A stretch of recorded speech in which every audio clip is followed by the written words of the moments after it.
오늘 상고해 볼 말씀은 계시록 1장 3절 말씀입니다.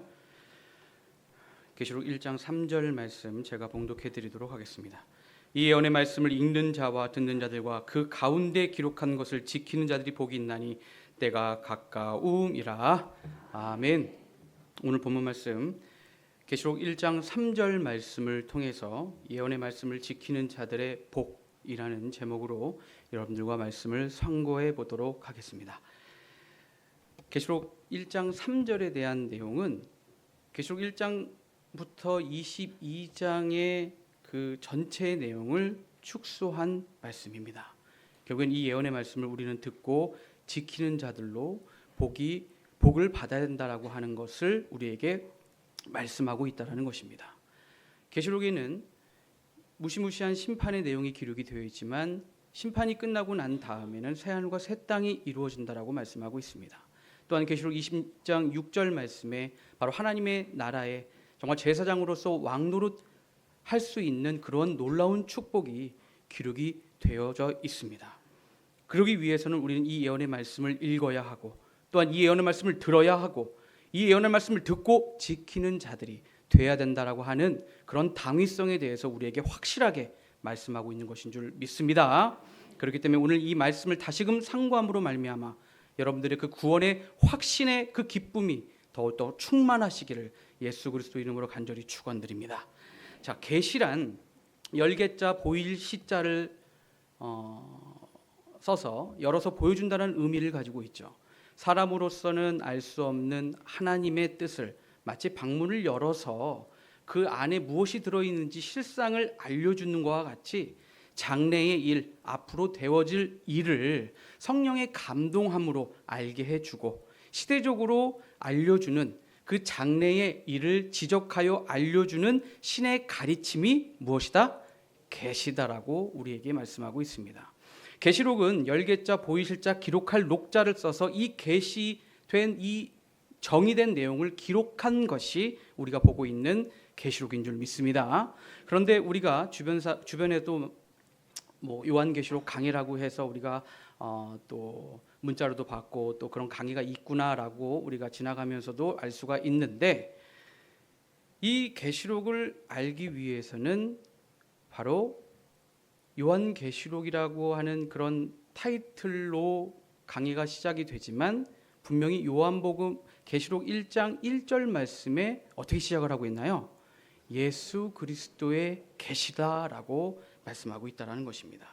이는 하나님이 그에게 주사 반드시 속히 될 일을 그 종들에게 보이시려고 그 천사를 그 종 요한에게 지시하여 보내어 지시하신 것이다 라고 함으로써 사도 요한은 계시를 받은 겁니까? 지시를 받은 겁니까? 네, 지시를 받은 것입니다.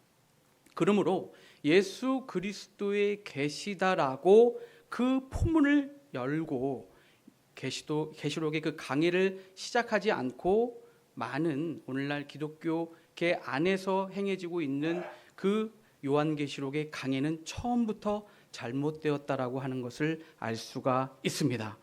여기서 저기서 이것이 참 계시다, 이것이 요한계시록의 강의를 들으면 계시록의 말씀을 알 수 있다라고 주장을 하고 있지만 열어서 보여주는 그 참된 의미에서의 참 계시, 어떠한 근거로 이것이 참 계시다라고 우리는 이야기할 수 있냐라는 것입니다. 자, 그것은 계시록 5장 1절 말씀에 이 계시록에 해당되는 책이 누구의 오른손에 있었습니까? 하나님의 오른손에 있습니다. 이 하나님의 그 오른손에 이 천기의 비밀이 담겨져 있는 이 계시록의 내용이 7 인봉으로 봉해졌다라고 기록이 되어 있습니다. 그래서 2절에 그 천사가 이 책을 펴며 이 7 인봉을 뗄 자가 누구냐라고 하늘 위에서나 땅 위에서나 땅 아래에 이 책을 펴며 인을 뗄 자가 누구냐라고 묻게 됩니다.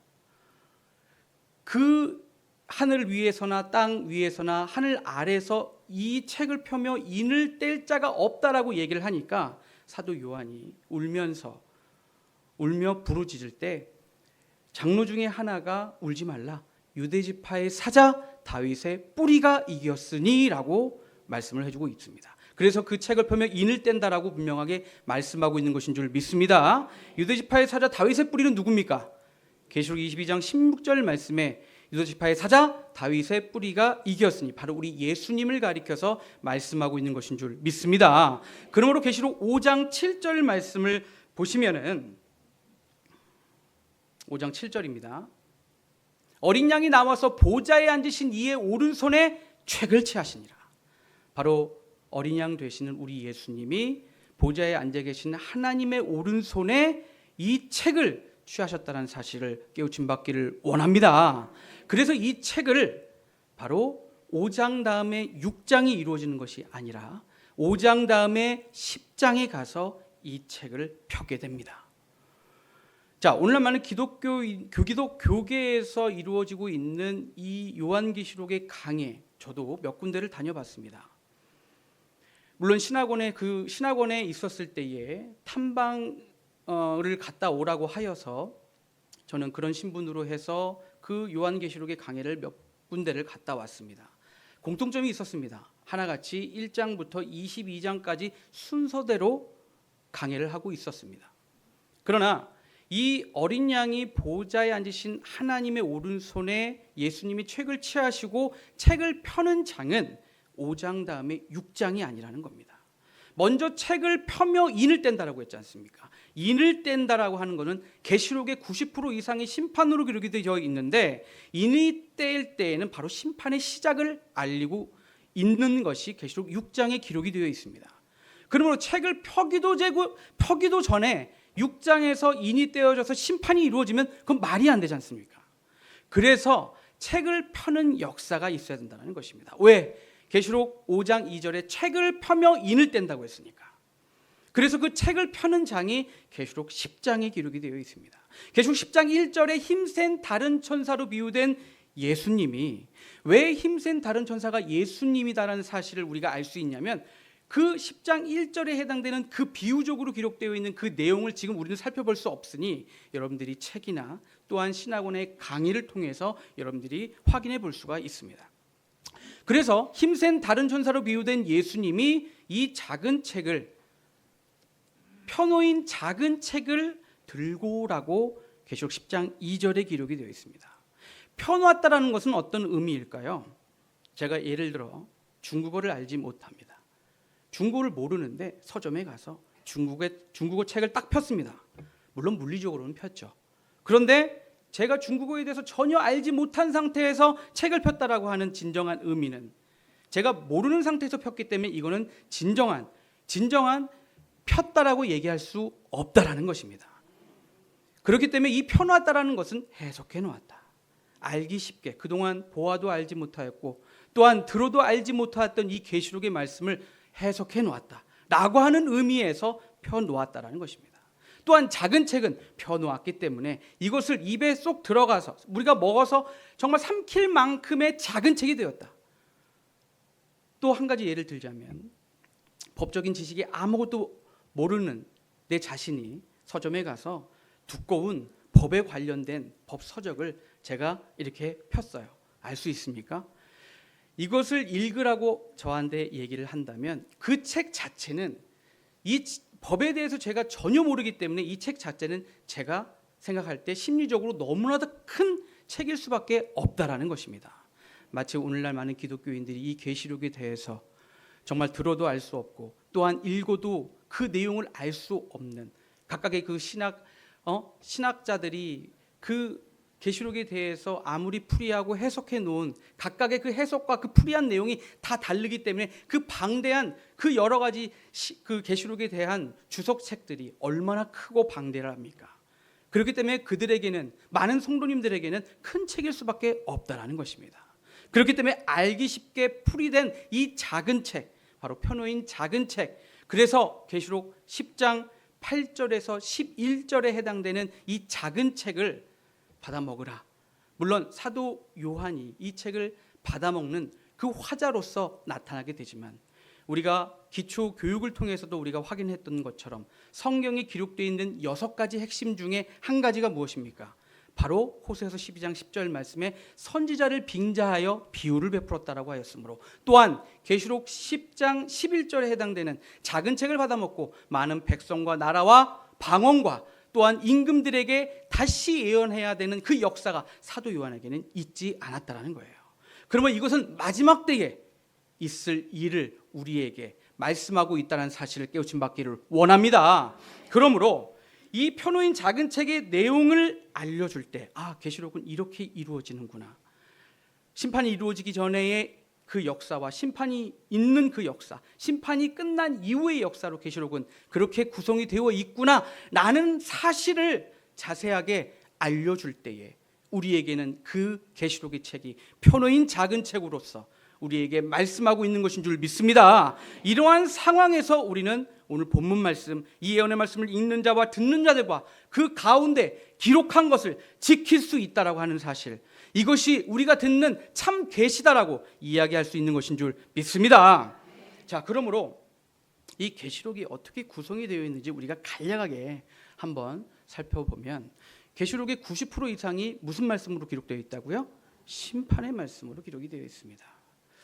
자, 그래서 이 심판이 결국 7인의 심판으로 계시록의 심판이 시작이 되는데, 그 심판이 시작되는 장이 6장의 첫째 인부터 여섯째 인까지 떼어진다는 것을 알 수가 있습니다. 째라고 하는 것은 사전적인 의미에서 순서를 의미하지 않습니까? 순서에 입각해서 내 자신이 만약에 셋째라고 하면 그 위에 누가 있는 거예요? 첫째, 둘째, 그렇죠? 이 째라고 하는 의미는 순서를 이야기하고 있기 때문에 6장 1절부터 첫째 인부터 6장의 여섯째 인까지 떼어지게 됩니다. 여섯째 인은 어린 양 진노의 심판으로서 그 각 산과 섬이 제자리에서 옮겨지는 무시무시한 심판이 시작이 됩니다. 그리고 여섯째 인 다음에 몇째 인이에요? 그렇죠. 계시록의 심판은 7인의 심판이라고 했으니까 7째 인이 떼어질 차례지 않습니까? 6장 다음에 7장에 그런 내용이 없습니다. 7째 인이 떼어진다라고 하는 그 내용이 7장에 없어요. 그래서 계시록은 순서대로 풀어서는 알 수가 없다라는 것을 우리는 알 수가 있는 줄 믿습니다. 6장 다음에 그 7째 인은 바로 8장에서 7째 인이 떼어질 때에 7 천사가 7 나팔을 받았더라 라고 함으로써 7째의 그 인의 그 심판은 바로 7 천사가 7 나팔의 그 심판으로 나타나고 있다는 것을 알 수가 있습니다. 그래서 8장에는 첫째 나팔부터 넷째 나팔이 불게 될 때마다 무시무시한 심판이 시작이 되고, 그리고 8장 다음에 9장에 가서 다섯째 나팔, 첫째 화에 대한 심판이 그만큼 첫째 나팔, 둘째 나팔, 셋째 나팔, 넷째 나팔보다 심판의 강도가 더 세워지니까 그것을 다섯째 나팔, 첫째 화로 표현하고 있다는 것입니다. 그리고 9장의 여섯째 나팔, 둘째 화에 대한 전반부 내용이 기록이 되어 있고, 그리고 여섯째 나팔, 둘째 화에 대한 후반부 내용이 계시록 11장의 두 감람나무 출현을 통해서 하늘문을 닫고 비를 내리지 않게 하고 물이 피가 되게 하는, 닥치는 대로 땅을 심판하는 무시무시한 심판이 여섯째 나팔, 둘째 화, 바로 후반부 내용인 그 두 감람나무의 출현으로 인해서 11장 14절의 내용까지 그것이 끝마치게 됩니다. 그리고 계시록 15장에 11장 15절에 세상 나라 우리 주와 그리스도 나라가 이루어지고 난 다음에 계시록 11장 18절에 땅을 망하게 하는 자들을 최종적으로 심판하는 그 심판의 내용이 계시록 15장의 마지막 재앙인 하나님의 진노의 심판, 7 천사가 7 대접의 심판을 받게 됩니다. 그 마지막 재앙이라고 하는 하나님의 진노의 심판이 계시록 16장 1절부터 첫째 대접부터 순서에 입각해서 7 대접의 심판이 또한 땅에 쏟게 되는 것입니다. 그러므로 해서 16장을 끝으로 이와 같이 하나님의 그 진노의 마지막 재앙인 진노의 심판이 끝이 나게 되고, 16장의 하나님의 진노의 심판, 7 대접의 심판을 17장에는 보다 더 음녀의 심판으로 강조하고 있고, 18장에는 바벨론 심판으로 강조하고 있다라고 하는 것을 알 수가 있습니다. 그래서 지금 우리가 간단하게 살펴본 이 심판, 7인의 심판은 바로 6장, 8장, 9장, 11장, 또 15장, 16장, 17장, 18장에 해당되는 이 장을 심판의 내용의 순서에 입각해서 심판이 이루어진다라는 것을 알 수가 있습니다.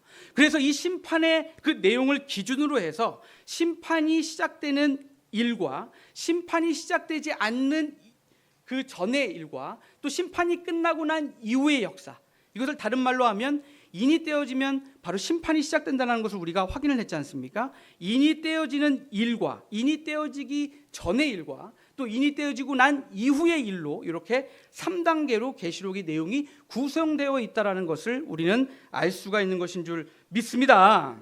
자, 그렇다면 우리가 이렇게 심판이 아직 시작되지 않았지 않습니까? 심판이 시작되지 않았다라고 하는 것은 지금 우리는 어느 때에 머물고 있다라고 하는 것을 분별할 수 있다라는 것입니다. 또한 심판을 기준으로 해서 심판이 이루어지기 전의 역사와 심판이 있고 난 이후의 역사, 이렇게 구분할 수 있다라는 것 자체는 우리에게는 이 계시록이라는 책이 어떤 책이 된 거예요? 편호인 작은 책이 되고 있다는 것을 깨우침 받기를 원합니다. 그렇기 때문에 우리는 이것이 작은 책이 되고 있기 때문에 이 예언의 말씀을 듣고 지킬 수 있다는 것입니다. 여러분들은 그 말씀을 지킬 수 있는 이 장소에 허락하신 하나님의 은혜에 감사해야 될 줄 믿습니다. 자, 그렇다면 우리는 지금 이 시대는 이 예언의 말씀을 듣고 지킬 수 있는 시대구나, 그러한 시간이 우리에게 허락되어 있구나 라고 하는 내용을 이사야 선지자가 어떻게 예언하고 있는지 한번 말씀을 확인해 보도록 하겠습니다. 이사야서 61장 1절입니다.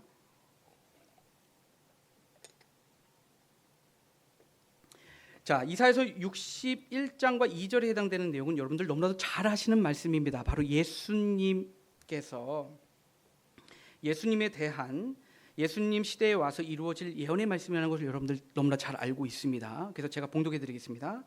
이사야서 61장 1절에 보면은 주 여호와의 신이 내게 임하였으니 이는 여호와께서 내게 기름을 부으사 가난한 자에게 아름다운 소식을 전하게 하려 하심이라. 나를 보내사 마음이 상한 자를 고치며 포로된 자에게 자유를, 갇힌 자에게 노임을 전파하며 여호와의 은혜의 해와 우리 하나님의 신원의 날을 전파하여 모든 슬픈 자를 위로하되라고 말씀하고 있습니다. 그런데 2절의 내용을 보시면은 2절에 이 은혜의 해와 여호와의 은혜의 해와 우리 하나님의 신원의 해를 전파하여 모든 슬픈 자를 위로하되라고 하는 이 내용은 이사야 선지자 때에도 그렇고 예수님 때에도 이루어지지 않았습니다. 여기에 말하는 은혜의 해는 큰 환난을 앞두고 은혜의 해에 대한 내용을 예언한 것입니다. 자, 그래서 먼저 이것이 예수님에게 이사야 선지자가 예언한 이 내용이 예수님에게 어떻게 성취됐는지 먼저 누가복음 4장 17절에서 19절 말씀을 보시겠습니다. 자, 보시면은 선지자 이사야의 글을 드리거늘 예수님께서 책을 펴서 이렇게 기록한 데를 찾으시니 곧 주의 성령이 내게 임하셨으니 이는 가난한 자에게 복음을 전하게 하시려고 내게 기름을 부으시고 나를 보내사 포로된 자에게 자유를. 예수님이 많은 기사와 이적을 행하시면서 감옥에 갇혀 있거나 감옥에 갇힌 자들을, 그 포로들을 우리 예수님께서 자유를 주신 적이 있으신가요? 여기에서 말하는 이 포로는 바로 병든 자들, 수많은 사람들이 병을 고치기 위해서 예수님의 그 기사와 이적을 통해서 병을 치유받았지 않습니까? 병든 자들, 병에서 포로된 자들을 자유케 했다라고 하는 그 의미인 것입니다. 또 눈먼 자에게 다시 보게 하였다 라고 하는 건 실상의 어떤 소경된 자를 눈을 보게 하였다라는 그 내용을 얘기하는 것이고, 눌린 자를 자유케 했다라고 하는 것은 율법에서 압제된, 율법에서 눌린 자들을 자유케 했다라고 하는 것이 예수님 시대에 이루어졌다라는 것을 알 수가 있습니다. 그러나 2절에 누가복음 4장 19절 말씀에 보면 주의 은혜의 해를 전파하게 하려 하심이라. 예수님께서 주의 그 은혜의 해를 전파하게 하려 하기만 했지 전파하시지는 않았다는 거예요. 이사야 선지자의 이 예언은, 은혜의 해에 대한 이 예언은 바로 심판을 앞두고 큰 환란이 있을 것을 대비하는 그 은혜의 해에 대한 예언을 하셨다는 것을 알 수가 있습니다. 그래서 이사야서 61장 2절을 다시 보시면 은혜의 해와 우리 하나님의 신원의 날을 전파하여 모든 슬픈 자를 위로하는 일이라고 하심으로써 우리가 계시록이 어떻게 구성되어 있는지 심판을 기준으로 해서 심판이 있기 전의 역사와 심판이 있고 난 이후의 일을 우리가 살펴봤던 것처럼 신원의 날은 바로 하나님께서 심판을 단행하는 마지막 계시록 때의 심판이 있을 것을, 정말 그 순교자들은 자기가 아닌 타의로 죽임을 당했지 않습니까? 그런 순교자들이 그러한 소원하는 그 원수를 갚아주는, 바로 심판을 통해서 갚아주는 그 신원에 따라는 것을 말씀하고 있는 것입니다. 그렇기 때문에 이 은혜의 해는 바로 심판이 있을 것을 앞두고 심판이 있기 전에 은혜의 해가 있을 것을 우리에게 분명하게 말씀하고 있는 거예요. 그리고 신원의 날을 하나님께서 심판을 통해서 다 해결해 주었을 때에 모든 슬픈 자를 위로해 줄 수 있다는 것입니다. 이것을 이사야 선지자는 이렇게 예언해 놓았다는 것을 알 수가 있습니다. 은혜라고 하는 것은 어떤 의미가 담겨져 있나요? 베풀어 주는 혜택입니다. 근데 우리는 어떠한 은혜를 받고 있습니까? 10년, 20년, 30년 하나님과 예수님을 알지 못한 채 죽어서 천국 가고자 하는 그 믿음에서의 해방. 또 어떤 은혜를 받고 있나요? 평안하다, 안전하다. 오늘날 하나님과 예수님을 믿으면서 이 세상이 그대로 평화롭게, 또는 죽어서 천국 가고자 하는 그 믿음의 그 기조에서 평안하다, 안전하다 할 때에 결국은 그들이 받게 되는 결과는 무엇입니까? 도적같이 오시는 주님을 기다린다는 것입니다. 그렇기 때문에 거기에서, 그 신앙에서 해방된 그 자체만으로 우리는 이 은혜의 그 해의 안에 머물고 있다는 것입니다. 그렇기 때문에 이 예언의 말씀을 듣고 지키는 자들로서 그 은혜의 해 안에 우리가 이 예언의 말씀을 듣고 지키며 심판을 그냥 아무 의미 없이 기다리는 것이 아니라 오히려 그 심판이 어떻게 이루어질 것이라고 하는 그 신원의 날을 전파할 수 있는 입장이 된다는 것입니다. 그러므로 우리가 그러한 사실을 말씀을 통해서 깨달았다면 우리가 이 예언의 말씀을 우리가 먼저 듣고 또한 지켜 행함으로 많은 자들에게 전파를 해야 될 줄 믿습니다. 신원의 날을 세상적으로 전파한 사례가 있었습니다. 그게 누군가요? 바로 노아 선지. 창세기 7장 4절 말씀에 지금으로부터 7일이면 내가 40주야를 땅에 비를 내려 나의 지은 모든 생물을 지면에서 쓸어버린다. 노아 홍수 심판이 촉발된 그 이유가 무엇입니까? 바로 네피림의 악한 족속들에게 심판을 하시기 위해서 노아 홍수 그 심판을 계획하신 것입니다. 심판 날짜를 알려주었죠. 신원의 날을 전파했다는 것입니다. 또한 마태복음 24장 37절 말씀해 보시면 노아 때는 인자의 때와 같다라고 하였고, 이것이 그냥 과거사적인 일로 우리가 치부해서는 안 된다는 거예요. 왜? 노아 때는 인자의 때와 같다라고 했으니까. 재림하시는 인자 되신 예수님, 바로 재림하시는 예수님 때에도 구원과 심판이 있을 것인데 심판할 때 이와 같다라고, 시집가고 장가가고 또한 집을 짓고 먹고 마시고 땅에 충만한 그 삶 가운데에서 우리는 영적인 노아 방주를 예배할 것이냐, 구원받을 그 심판을 대비해서 준비할 것이냐, 이것이 그만큼 하늘과 땅 차이라는 것입니다. 또한 노세 때는 어땠습니까? 누가복음 17장 26절에서 28절 말씀에 동틀 때에 심판, 불과 유황 심판으로 심판하실 것을 분명하게 알려주셨지 않습니까? 그 신원의 날을 전파해야 했던 사례가 있다는 것입니다. 또한 요나 선지자도 니느웨에 여기에 심판이 있을 것이다, 40일이라는 그 기간을 주고 심판해 버릴 것이다 라는 그 신원의 날을 전파했다는 것을 알 수가 있습니다. 그러므로 우리는 그 신원의 날, 이런 하나님께서 마지막 때 이렇게 심판을 하시겠구나, 그러면 우리는 이 예언의 말씀을 듣고 지키는 자들로 나타남 받아야겠구나, 그러한 사실을 우리는 알고 있기 때문에 먼저는 우리는 무엇을 해야 됩니까? 이 예언의 말씀을 들어야 한다는 것입니다. 그래서 들어야지만, 우리가 눈으로 보고 귀로 들어야지만 마음으로 받을 수 있다는 거예요. 자, 에스겔서 3장 10절입니다. 또 내게 이르시되 인자야 내가 내게 이를 모든 말을 너는 마음으로 받으며 귀로 듣고, 우리가 눈으로 귀로 말씀을 듣고 먹으며 마음으로 받을 줄 알 때에 이 예언의 말씀을 우리가 왜 듣고 지켜야 하는지 마음으로 느낄 수 있다는 것입니다. 계시록 2장 7절 말씀을 보시면 성령이 교회들에게 하시는 말씀을 들으라고 했습니다. 자, 성령은 요한일서 5장 7절 말씀에 증거하시는 이는 성령이시니 성령은 진리이다. 진리는 요한복음 17장 17절 말씀에 저희를 진리로 거룩하게 하옵소서 아버지의 말씀은 진리이다.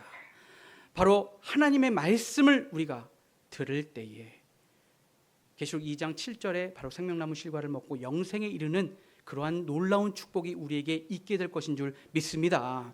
그러므로 이 성령이라고 하는 그 신의 소리를 우리가 어떻게 들을 수 있냐라는 거예요. 바로 이 진리의 말씀을 통해서 우리가 들었을 때 우리는 구원의 그 확신을 가지고 우리에게 온전한 그 영생의 축복을 이루게 될 것을 분명하게 말씀하고 있는 것인 줄 믿습니다. 자, 그러면 계속 2장 7절 말씀에 성령이 교회들에게 하시는 말씀을 들으라고 했어요. 자, 이 교회들이라고 하는 것은 계시록 1장 20절 말씀을 보면 내가 본 것은 사도 요한이 본 것은 내 오른손에 7별의 비밀과 7 금촛대라.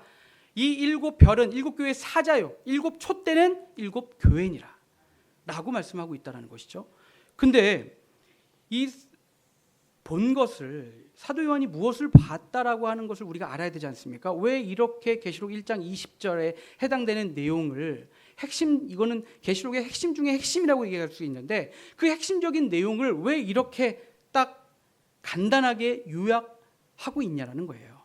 자, 계시록 1장 10절 말씀을 보시면 주의 날에 내가 성령에 감동하여 내 뒤에 나는 나팔 소리 같은 큰 음성을 들으니 가로되 너는 보는 것을 책에 써서 에베소, 서모나, 버가모, 두아디라, 사대, 빌라델비아, 라오데게아 7 교회에 보내라 하시기로. 이건 실상이 2000년 전에 있었던 7 교회에게 얘기하는 것이 아닙니다. 7 교회를 비유 빙자해서 마지막 때에 7 교회, 성령이 7 교회에게 하시는 말씀을 들을 수 있는 마지막 때 우리에게 하시는 말씀이라는 사실을 깨우침 받기를 원합니다. 그래서 내가 본 것이라고 하는 것을 무엇을 보여주냐면 11절에 너 보는 것을 책에 써서 7 교회에 그 책을 써서 편지 형식으로 보내라고 했으니까 그 네가 본 것, 이제 네가 보는 것이 무엇이냐고 보니까 계시록 1장 13절에서 16절에 해당되는 내용, 바로 인자 같은 이의 9가지 모습을 보여주게 됩니다. 촛대 사이에 인자 같은 이의 발에 끌리는 옷을 입고 가슴에 금띠를 띠고 또 그 머리와 털의 희기가 흰 양털 같고 또 그 발은 풀무에 단련한 주석과 같고 그의 음성은 많은 물소리 같으며 그 눈은 불꽃 같고 그 눈은 불꽃 같고 또한 그 눈은 불꽃 같고 또 그의 음성은 많은 물소리 같으며 또 그 오른손에는 7 별이 있고 그 얼굴은 해가 힘있게 비치는 것 같더라. 이렇게 9가지의 모습을 사도 요한에게 보여주게 됐다는 것입니다. 그리고 나서 계시록 1장 20절 말씀에 내 본 것은 내 오른손에 7 별과 7 금촛대라. 7 별은 7 교회의 사자요 7 촛대는 7 교회라고 말씀하고 있다는 거예요. 자, 먼저 우리가 알아야 될 것은 뭐냐면 계시록 1장, 2장, 3장, 4장은 순서에 입각한 장이 아닙니다.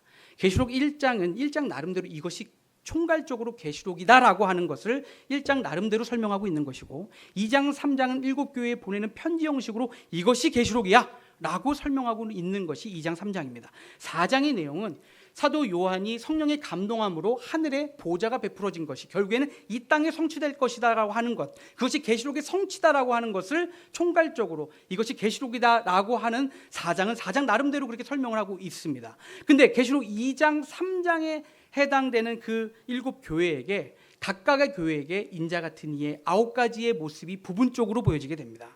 그래서 그 7 교회에 그 7 교회에 처한 그 상황에 예를 들어 버가모 교회에는 사단의 위가 있는 곳이었습니다. 사단의 왕권이 있는 곳이었습니다. 그래서 무엇으로 나타났냐면 좌우에 날선 검으로 나타났습니다. 인자 같은 이의 9가지 모습 중에 좌우에 날선 검이 있지 않습니까? 그 좌우에 날선 검으로 그와 같은 사단의 위가 있는 그 상황을 타개해야 된다. 그래서 너는 그 신앙을 꼭 붙잡고 이겨야 한다. 이겼을 때에 각각의 그 7 교회에게 그 주고자 하는 그 축복을 받을 수 있다라고 하는 것을 말씀하고 있는 것인 줄 믿습니다.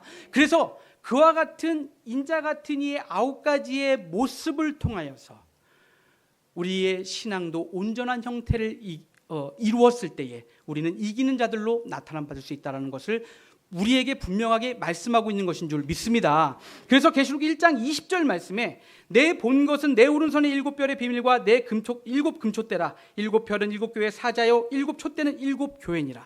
촛대가 그냥 촛대로서 있으면 아무런 가치가 없습니다. 촛대가 등불이 되어야지만, 사람들이 영혼을 비춰주는 그 등불이 되어야지만 진정한 촛대로서, 등불로서 사명을 감당할 수 있는 것입니다. 그러므로 이 교회에 사람의 영혼의 등불을 비춰줄 수 있는 7별의 사명자가, 인자 같은 이에 예속되는, 오른손에 예속되어 있는 인자 같은 이를 통하여 공급받고 있는 그 7별이 비로소 촛대로서 머무는 것이 아니라 등불로서 나타남 받을 때에 계시록 4장 5절에 하나님의 보좌를 비춰주는 7 등불로서 사명을 온전히 감당한다라는 것을 우리에게 분명하게 알려주고 있다는 사실을 깨우침 받기를 원합니다. 그러면서 이 인자 같은 이의 이 9가지의 모습은, 우리가 정말 인자는 예수님을 얘기하는 것이지만 인자 같은 이는 예수님과 같은 이, 부활하신 예수님이 인자 같은 이를 통하여 우리에게 이와 같은 온전한 신앙의 형태를 갖추라고 7교회를 비유빙자해서 우리에게 분명하게 말씀하고 있다는 사실을 깨우침 받기를 원합니다. 그러므로 인자 같은 이의 모습 중에 한 가지만 우리가 확인해서 넘어가면, 인자 같은 이의 첫 번째 모습이 무엇이었나요? 발에 끌리는 옷을 입었다라고 했습니다. 실상의 어떤 발에 끌리는 옷을 입고 있는 것을 의미하는 것이 아니라, 이건 비유로 기록되어 있기 때문에 실상의 말씀은 에베소 6장 12절에서 17절 말씀을 확인해 보도록 하겠습니다. 우리의 씨름은 혈과 육에 대한 것이 아니요 정사와 권세와 이 어두움의 세상 주관자들과 하늘에 있는 악의 영들에게 대함이라. 그러므로 하나님의 전신갑주를 취하라. 하나님은 말씀이므로 바로 말씀의 전신갑주를 취하라고 우리에게 말씀하고 있는 것인 줄 믿습니다. 이는 악한 날에 너희가 능히 대적하고 모든 일을 행한 후에 서기 위함이라. 그런즉 서서 진리로 너희 허리띠를 띠고 의의 흉패를 붙이고 평안의 복음에 예비한 것으로 신을 신고 모든 것 위에 믿음의 방패를 가지고 이로써 능히 악한 자의 모든 화전을 소멸하고 구원의 투구와 성령의 검 곧 하나님의 말씀을 가지라 라고 하심으로써, 우리가 이 예언의 말씀을 듣고 지키는 자들은 바로 이와 같은 하나님의 말씀의 전신갑주를 취해야 하지만, 우리는 혈과 육에 대한 씨름이 아니라 앞으로 있을 그 악한 영들에게 대적하기 위해서 우리는 이 예언의 말씀을 듣고 지킴으로 하나님의 말씀으로 전신갑주 취해야 된다라고 하는 그 말씀을 우리에게 하고 있다라는 것을 깨우침 받기를 원합니다. 그렇기 때문에 우리가 이와 같은 하나님의 말씀에 전신갑주를 취하기 위해서는 먼저 우리는 무엇을 해야 됩니까? 말씀을 들어야 된다는 것입니다. 성령의 교회들에게 하시는 그 말씀을 들을지어다. 바로 그 진리의 성령의 말씀을 우리는 들어야 된다는 것입니다. 그래서 듣기 위해서는 우리가 어디에 나와야 하나요? 교회에 나와야 합니다. 그래서 교회에 나온 교회 출석이 그래서 중요한 거예요. 교회 출석하십시오. 너무 딱딱하잖아요. 그런데 말씀적으로 우리가 의미적으로 살펴보니까 교회에 왜 출석해서, 결국엔 출석하는 건 뭐예요? 점심 식사하러 오는 거 아니잖아요. 그렇잖아요. 말씀을 듣기 위해서, 하나님께 신령과 진정으로 예배드리기 위해서 교회를 나오는 것입니다. 우리가 그냥 듣고만 있어서 되는 것이 아닙니다. 이 말씀을 그냥 듣는 것에서 멈춰지면 우리는 영생할 수가 없어요.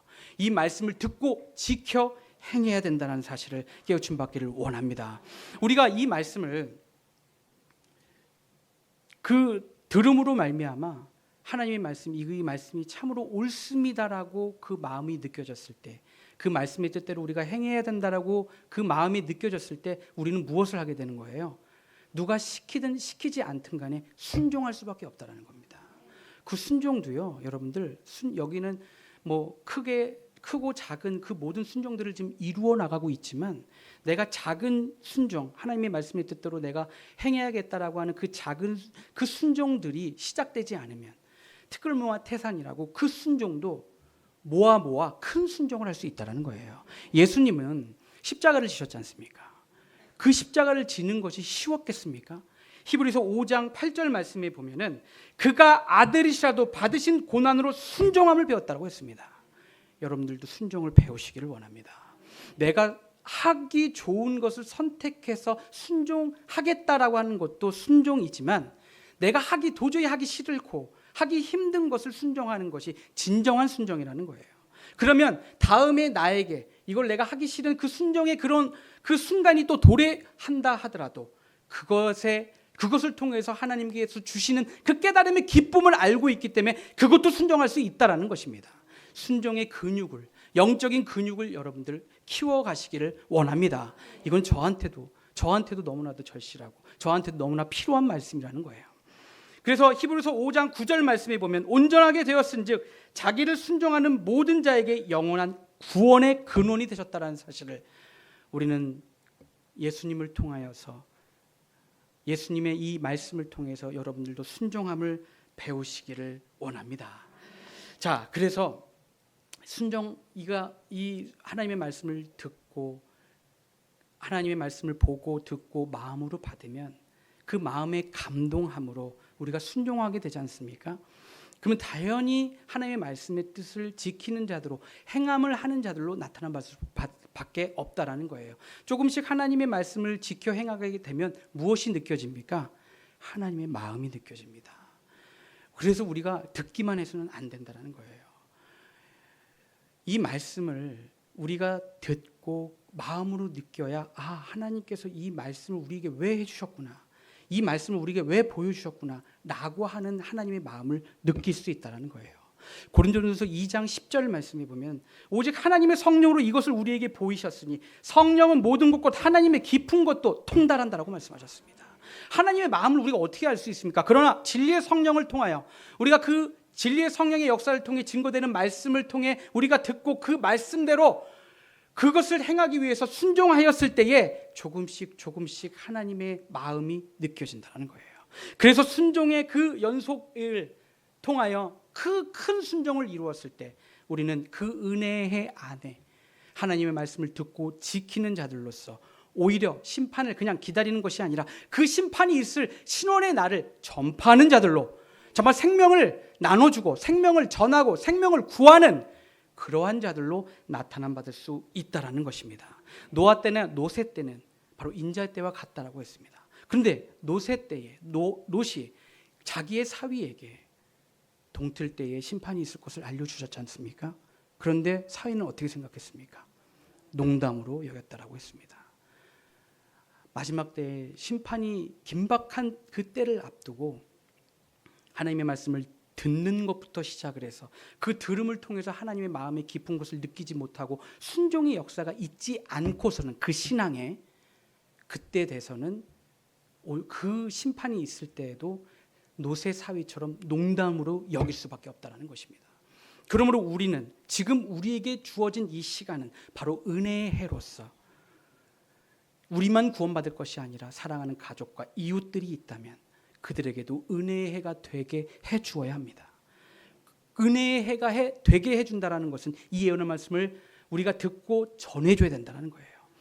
또 전해주기 위해서는 어떻게 해야 되나요? 말씀을 전해주기 위해서는 무조건 전해줄 수는 없지 않습니까? 사랑해줘야 된다는 겁니다. 주님의 사랑으로 그들을 돌봐줘야 된다는 것입니다. 그러면 내 자신이, 내 신앙이 뭔가 누군가는 돌봐주지 않고 영적으로 신앙적으로 돌봐주는 신앙의 상태가 아니라고 했을 때 순종 이거 할 거 이런 것도 없지 않습니까? 그렇기 때문에 나의 신앙의 상태를 이 말씀을 통해서 점검하셔서 나는 그냥 듣는 것이 아니라 듣고 지켜 행할 줄 알 때, 생명에 살리는 일에 내가 듣고 지켜 행할 줄 알 때에 비로소 내가 은혜에 온전히 거하고 신원의 날을 전파하는 자들로 나타남 받게 되는 것이구나. 그래서 계시록 1장 3절 말씀에 이 예언의 말씀을 읽는 자와 듣는 자들과 그 가운데 언중유골이라는 뜻 너무 잘 알고 있지 않습니까? 그 말 속에 숨겨져 있는 그 진리를 온전히 깨달은 자들로서, 가운데 말씀을 지키는 자들로서 온전히 그것이 행함으로 나타나시는, 그래서 마지막 심판을 예비하시고 심판이 이루고 난 이후에 하나님 나라에서 왕과 같은 그 제사장의 축복을 넉넉하게 받으시는 저와 여러분 되시길 간절히 원합니다. 감사합니다. 말씀을 마치겠습니다.